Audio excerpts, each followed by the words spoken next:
Hello everyone, so welcome to my channel Miss Botnophilic. तो आज की जो शॉर्ट वीडियो है ना, इसमें हम एक कंसर्निंग टॉपिक डिस्कस करने वाले हैं जो कि है ग्लोबल क्लाइमेट चेंज। ये वर्ड आपने काफ़ी सुना होगा, आज के टाइम पे तो कॉमन है। क्लाइमेट चेंज इतना सारा हो रहा है, बट हम सिर्फ और सिर्फ ना इसको बुक में पढ़ते हैं। हम कभी कोशिश नहीं करते कि हमारे सराउंडिंग्स में जो चीज़ें हो रही है ना, यानी कि ये जो प्रकृति है, ये कहीं ना कहीं हमें शो करती है कि कैसे क्लाइमेट चेंज हो रहा है।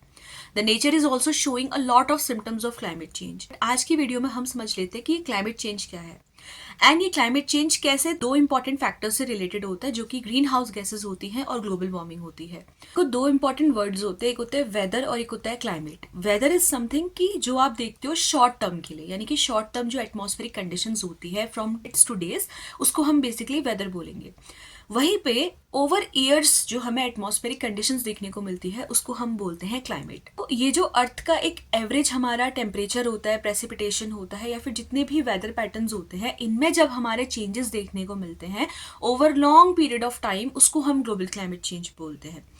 अब इस ग्लोबल क्लाइमेट चेंज का जो एक मेन रीजन बताया जाता है वो होता है increment in the green house gases. ठीक है, ग्रीन हाउस गैसेस में इंक्रीमेंट होता है, जिसकी वजह से ग्लोबल वार्मिंग बढ़ती है और ग्लोबल वार्मिंग की वजह से ग्लोबल क्लाइमेट चेंज होता है।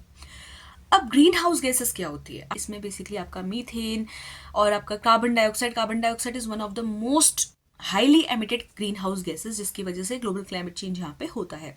तो एक सिंपल सा पैरामीटर है कि कैसे ग्लोबल क्लाइमेट चेंज हमारा हो रहा है because of these greenhouse gases. Earth पे जो सनलाइट आती है ना, it is emitted back from the atmosphere, but यहाँ पे क्या होता है कि ये जो ग्रीन हाउस गैसेस हमारी होती है ना, ये इस हीट को ट्रैप कर लेती है, जिसकी वजह से अर्थ का जो टेम्परेचर होता है वो इंक्रीज हो जाता है and as a result global warming बढ़ेगी। ग्लोबल वार्मिंग बढ़ती है तो ग्लोबल क्लाइमेट चेंज होगा। तो ये तीनों पैरामीटर्स आपस में लिंक होते हैं, green house gases, global warming and global climate change. यहाँ पे जो एक नेचुरल ग्रीन हाउस इफेक्ट होता है ना, वो हम टॉलरेबल होता है, it is a healthy effect. But जब ये ग्रीन हाउस इफेक्ट बढ़ने लग जाता है तो इट बिकम डेंजरस, ये क्लाइमेट चेंज का फेस ले लेता है। ओके अब ये क्लाइमेट चेंज को, जैसे आपने बुकिश लैंग्वेज में पढ़ा होगा कि कहाँ कहाँ देखने को मिलता है, जैसे कि प्रेसिपिटेशन पैटर्न्स में जो चेंजेस होते हैं, rising temperature, melting of glaciers, sea level rise. इसके अलावा आपने देखा होगा जो एक्सट्रीम हमारे इवेंट्स होते हैं, जैसे कि ड्रॉट होती है, फ्लडिंग होती है, ये सब एक तरीके से सिम्टम्स है ग्लोबल क्लाइमेट चेंज के।